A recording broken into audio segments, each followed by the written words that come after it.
بسم اللہ الرحمن الرحیم۔ السلام علیکم ورحمۃ اللہ وبرکاتہ۔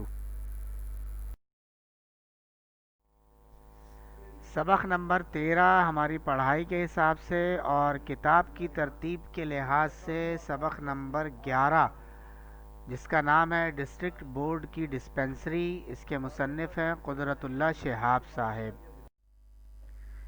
دینی ترغیب میں آج ایک اور دعا اللہ کے رسول علیہ الصلاۃ والسلام کی پڑھتے ہیں۔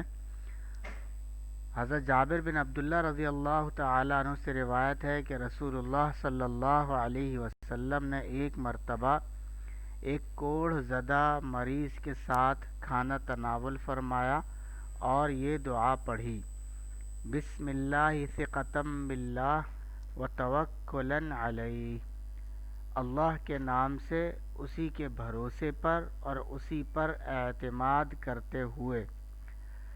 مطلب یہ ہے کہ آج کل جیسے وبائی مرض ایک کورونا کے نام سے ساری دنیا کو جس نے اپنی لپیٹ میں لیا ہوا ہے، اگر ضرورت پڑے ایسے کسی مریض کی خدمت کی اور یا اس کے ساتھ میل جول رکھنے کی، تو بھائی اس وقت پھر اس دعا کا اہتمام ہمیں کر لینا چاہیے۔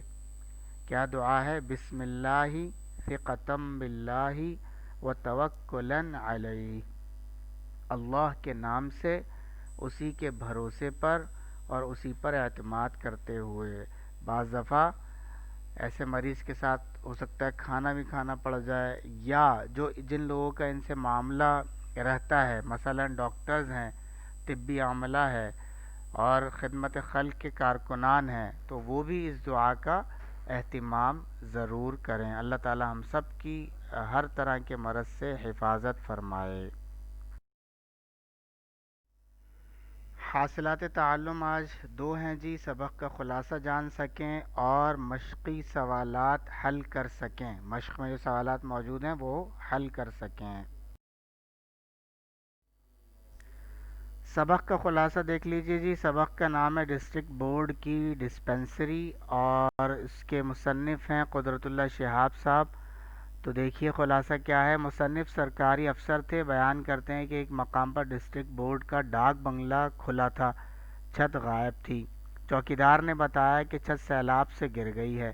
وہاں مصنف نے 100 سال پرانے چینی کے برتن دیکھے جو لندن کے بنے ہوئے تھے، تو مصنف نے سوچا کہ ہماری تعمیر کی ہوئی ڈاک بنگلے کی چھت سیلاب کے ایک ہی جھٹکے میں بہہ گئی، مگر چینی کے برتن اب تک موجود ہیں۔ ڈاک بنگلے کی وجہ سے انہیں دور ایک گاؤں میں واقع ڈسٹرکٹ بورڈ کی ڈسپنسری یاد آ گئی۔ مصنف بغیر اطلاع کے اس ڈسپنسری کا دورہ کرنے پہنچ گئے۔ تو جس ہاسپٹل مصنف پہنچے تھے ڈسپنسری میں، وہ ہسپتال ایک استبل کی طرح نظر آیا۔ ڈاکٹر صاحب دھوتی بنیان میں ملبوس کرسی پر اکڑوں بیٹھے مریضوں کا علاج کرتے نظر آئے۔ مریض نسخہ لے کر چلے جاتے، دوا نہیں مانگتے تھے۔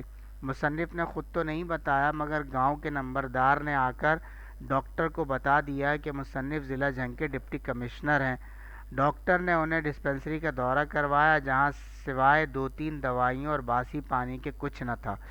معلوم ہوا کہ ڈسٹرکٹ بورڈ ہر سال باقاعدگی سے ڈسپنسری کا بجٹ منظور کرتی ہے، مگر دوائیاں سال کے آخر یا اگلے سال تک آتی ہیں۔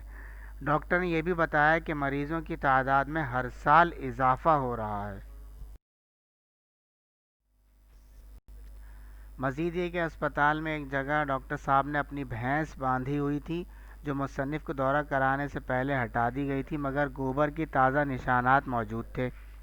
معائنے کے بعد مصنف نے وزٹرز بک میں طنزیہ انداز میں اپنی رائے کا اظہار کیا۔ جب چند سال بعد مصنف دوبارہ اس ڈسپنسری کے دورے پر گئے تو ڈاکٹر صاحب کی بھینس بدستور بندھی ہوئی تھی، مگر وزٹرز بک میں مصنف کے پہلے دورے کی رائے والا صفحہ غائب تھا۔ تو یہ اس سبق کا خلاصہ ہوا۔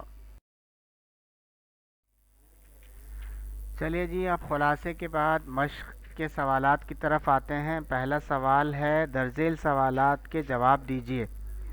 تو اس میں 6 سوالات ہیں کل. الف ہے چوکیدار نے ڈاک بنگلے کی چھت غائب ہونے کی کیا وجہ بیان کی؟ تو جواب یہ ہے کہ چوکیدار نے ڈاک بنگلے کی چھت غائب ہونے کی وجہ 1950 کے سیلاب کا آنا بتائی.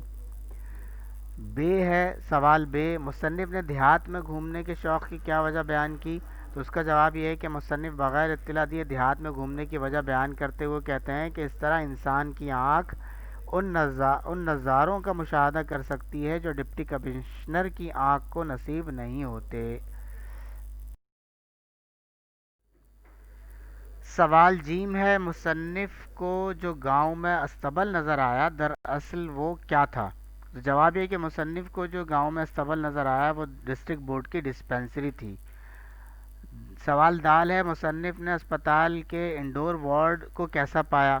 تو جواب یہ ہے کہ اسپتال کے انڈور وارڈ میں غالباً ڈاکٹر صاحب کی بھینس باندھی جاتی تھی، کیونکہ مصنف کو ایک کونے میں گوبر کے تازہ نشانات نظر آئے تھے جنہیں ابھی ابھی صاف کیا گیا تھا. سوال ہے جی، گاؤں کے نمبردار کے بتانے پر ڈاکٹر صاحب کا کیا رد عمل تھا؟ جواب یہ کہ گاؤں کے نمبردار کے بتانے پر ڈاکٹر صاحب بے تحاشا بھاگ کر اپنے کوارٹر میں گئے اور کچھ دیر میں بنیان کے اوپر شیروانی پہنے اور ہاتھ میں اسٹیتھو اسکوپ لے کر برآمد ہوئے اور خالص افسرانہ انداز میں مصنف کی آمد پر اپنی خوشنودی کا اظہار فرمایا اور مصنف کو اسپتال کے معائنے کی دعوت دی. سوال واو ہے، ڈاکٹر صاحب کس حلیے میں مریضوں کا معائنہ کر رہے تھے؟ تو جواب یہ ہے کہ ڈاکٹر صاحب دھوتی بنیان پہنے کرسی پر اکڑو بیٹھے مریضوں کا معائنہ کر رہے تھے. گھر کا کام نوٹ فرما لیں، خلاصہ یاد کرنا ہے اور سوال و جواب بھی یاد کرنے ہیں. چلیں جی، السلام علیکم ورحمۃ اللہ وبرکاتہ.